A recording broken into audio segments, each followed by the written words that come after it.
All right, so using all those principles of how to engage the glutes and the core, we're gonna do a couple little standing warm-ups, mainly for the lower body, right? But we're really getting just our circulation going and kind of getting our body just into the pattern of proper movement and using those techniques. So starting with a squat. When we squat, again, we want to always put our weight in our heels. And squats are great because they start to really incorporate using the core, also the glutes, and just keep us mindful of having our shoulders dropped, our chest open, which we want to be able to replicate those same patterns as we're doing any type of exercises, upper body, lower body. It's always good habit to keep your chest open, your shoulders dropped, your belly button pulled in, and to target your glutes, so pushing your weight in your heel. So starting with doing 10 to 15 squats. As you squat down, you really want your feet to be about a little wider than hip distance apart. And you're going to, again, pull your belly button in towards your spine. We're gonna put our weight in our heels. We want our toes pointed straight forward. And as we squat from the side, you really want to, when you push down in your heels and you sink down into a squat, your torso should be straight. So we want to avoid, flexing from the hip when we do a squat, because that's gonna, again, put strain on our lower back, and what we want is to really target that glute as that anchor that keeps us upright.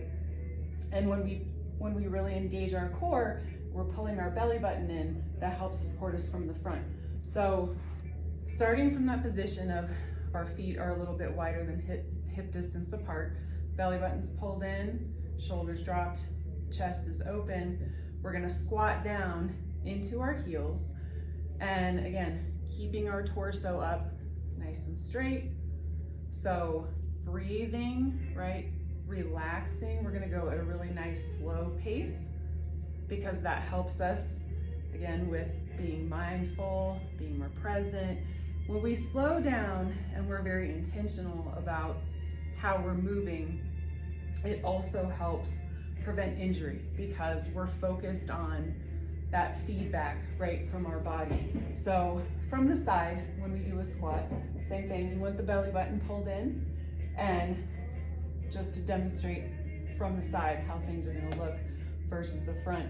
Same position with our feet,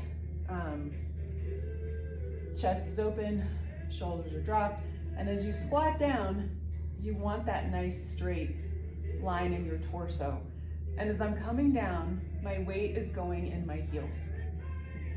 And that's going to direct that to the glute. The belly button is pulled in, so I'm not flexing from the hip at all, which would look like this. So then that would mean I would be leaning forward and putting the weight on the ball of my feet and using more of the quads, which then puts more of a strain on the lower back versus keeping that belly button pulled in, weight is in the heel, and here we have that nice straight torso. So doing some squats, and you can put your hands on your hips, clasp your hands in front of you, whatever's comfortable.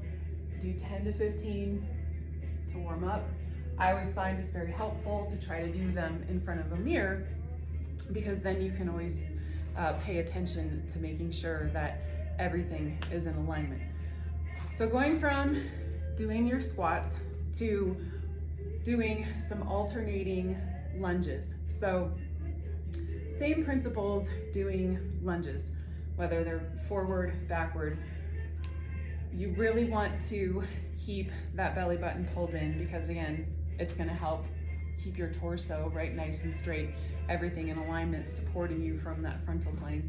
And when we lunge, we always want to land on our heel, putting our weight, putting that movement in our heel, and then pushing up through our heel. So you can start on the right, and I like to we'll stay on the right leg, but we'll alternate going forward and back. So to get, you know, our circulation, our movement going, you'll pull that right knee in. And I like to have people sort of pull that in and really focus on using these lower abdominals. So to support our leg in the air rather than just swinging up and back down, pulling that in, holding that for a couple of seconds, and really focusing on how our lower abdominals right above that leg are helping lift that and support it in the air, because these lower abdominals especially, they have a lot of power, they have a lot of strength, and so just making that connection of, as we pull our knee in, it's actually our lower abdominals that are helping hold that position. So pulling that in, and then we're gonna extend out. I'm gonna try to make sure I get in the frame here. Extending that leg out, you're gonna land on your heel, and then you're gonna extend that left leg back. And as you come down, you really wanna sink in that right heel, and you're gonna try to straighten that back leg. So straighten the knee, try to bring the heel down towards the floor, and we're gonna really sink in that front right heel. Again, belly button is pulled in, shoulders are dropped. And we're gonna lunge down here. We're opening up our left hip flexor, and we're really recruiting that right glute. So we're stretching, and then when we come back up, we're gonna push up through our right heel. So pushing up, coming back up to standing, and then we're gonna pull that leg, we're gonna drop that foot back. So right foot back, so now we're bending our left. Let me try to get in the picture here. Bending that left knee, so sinking in that left heel, extending that right leg back behind us, so nice straight knee, belly button's pulled in, chest open, shoulders dropped, pushing the weight in that left heel, and then we're gonna push up and bring that knee in. So as part of the warm-up, doing 5 of those on either side, so it will look like right knee, lunge, and then we're gonna push up, and we're gonna come back with that right leg back behind us, pushing up and bring the knee up. So 5 of those on the right, and then 5 of those